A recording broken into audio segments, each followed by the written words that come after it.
Continuing with experimenting with patterns, let's start a new metric part, and I'm going to do my first sketch on the XY plane, and I'll turn on the origin center point visibility. I'll draw a rectangle from the origin, and I'll draw about like that, and I will change this line to a center line, and I'm going to dimension then from this line to this line. I'll do the diametral dimension of 100, and I'm going to do the vertical dimension. I'll make it a function of this dimension, so it's also 100. Alright, then I'm going to finish sketch on this, and I'm going to do a new sketch on the XY plane, and I will project geometry this line into my current sketch. And I think I will also well, we'll just leave that as it is, and I'll turn off the visibility of the first sketch. So I projected this line from the first sketch, and I will change that line to a construction line type. Okay, I'm going to draw a rectangle in here from here up to about there. Now I'm going to dimension this height as 15. And I'll change all of this rectangle. I'll change that to construction line type. And then I'm going to draw a line from the midpoint of this line over to the end. And so everything is all fully constrained. So I only have one dimension on here, and that's the height from the base up to this location. So let's finish sketch, and I'm going to then turn on the visibility of my first sketch. And I want to create a coil or a helix winding up this. We're going to end up revolving this around this diameter. But before I do that, so that we can clearly see it, I'm going to do a coil. And for my profile, I'm going to tell it to do a surface. And I'll select only that line. And then for the axis, I'll tell it to go around this center line. And I'll go to my coil size tab, and I'll tell it pitch and height. Let's do revolution and height. So I'll do revolution and height. I'm going to do one revolution, and then for my height, I'm going to set that as a function of this dimension.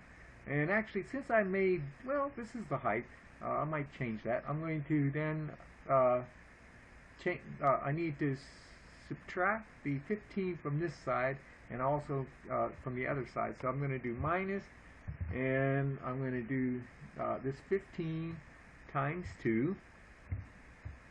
Okay, and I'll flip that direction here in a minute. So let's go back to the coil shape, and I'll flip. So it's going to end. It's going to start 15 millimeters above the base and end 15 millimeters below the top.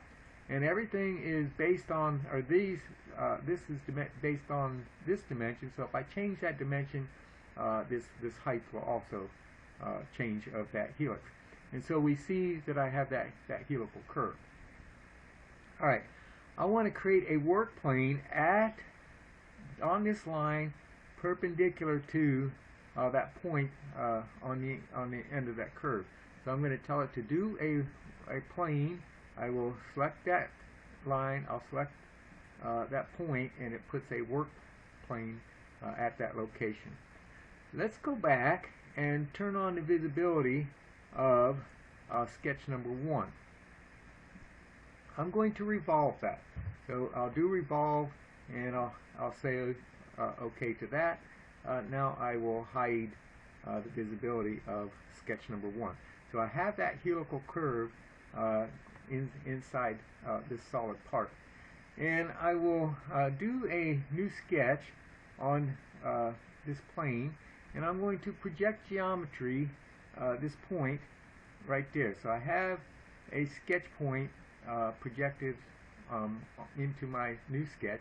I'll finish sketch, and then I'm going to tell it that I want to do a hole, and I'll tell it that I want to do a threaded hole. Now, in order to use functionality like threaded hole, you must have Microsoft Excel installed on your computer, and I recommend running it at least one time before you install Inventor. I don't want to go full depth on the thread, and I don't want to go through all on the thread, so I'm going to give it a distance. For the thread, I'm going to select a metric profile, and let's do that as a ANSI metric profile, and I'm going to select an M5, and then for the hole depth, I'm going to go, let's say, 10 millimeters, and then for the thread depth, I'm going to go 7.5. Now, one thing you should consider is never tap a hole to the bottom of the hole unless you just absolutely have to. One of the most expensive manufacturing processes is broken taps. Actually, breaking a threading tap in a hole, and a lot of times that occurs because the designer specifies a thread that's going too deep into the hole. Make sure there's some clearance here for the chips as that thread is cut. All right, I'll say OK to that, and so I have my threaded hole there. Now I might want to put a chamfer on that, and I believe I could actually add that to the hole feature as well. I could tell it to do a countersunk threaded hole, and maybe I'll make that diameter. And I did an M5, so I'm going to make this 5 millimeters in diameter, and I'll say OK. And always add when you're doing a threaded hole, do it as part of the hole feature. One of the biggest mistakes that I see beginners make is they'll make a hole in here this diameter 5, and then they'll add a threaded feature using this thread feature, but then there's no material in here for the thread. So don't make that mistake.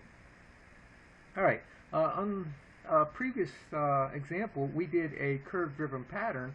I want to do a curve-driven pattern following this helix.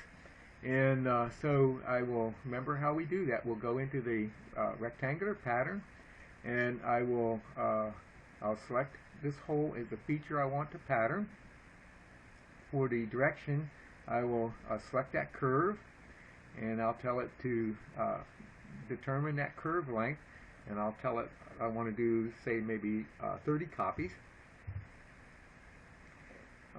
As I did this, well, we'll go ahead and finish, and we'll see. Notice now, don't forget to expand this dialog box and reorient that direction. And I'll go ahead and say OK to that, and that takes my holes along that helical curve. Now, I decided that the fastener that I'm going to put in here, I actually want it to be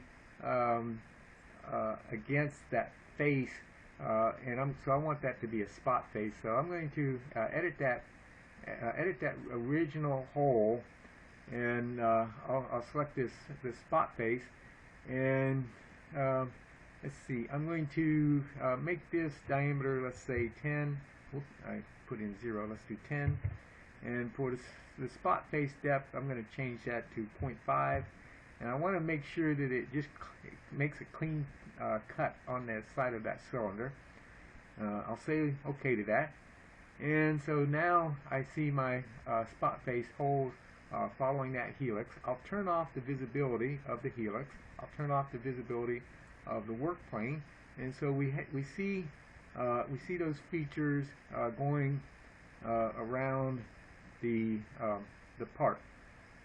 Now, let's go ahead and create a new assembly, and so I'll tell it to do a new assembly. I started a new assembly, and I'm going to just drag from the browser of the part and drag that over and put that into the assembly. And then I have another part here that I'm going to drag that from the browser, and I'll put that over here into the assembly. Okay, so I've got a couple of parts that I've put into the assembly, and let me move this. I'll just move this over here a little bit closer, and then I'm going to insert. So I will do an insert constraint in between this hole and this circle, and that puts that into position in that hole. Now here's one of the really powerful features about using a feature pattern, is that now I can use that to control a component pattern. So in the assembly, I'll go to a pattern, and now notice I'm doing a pattern of a component.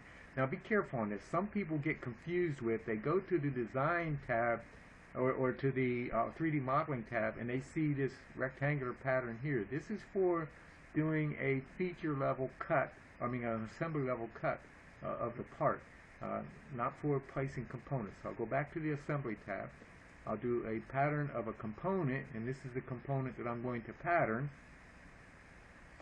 And then I will select, I'll tell it to select a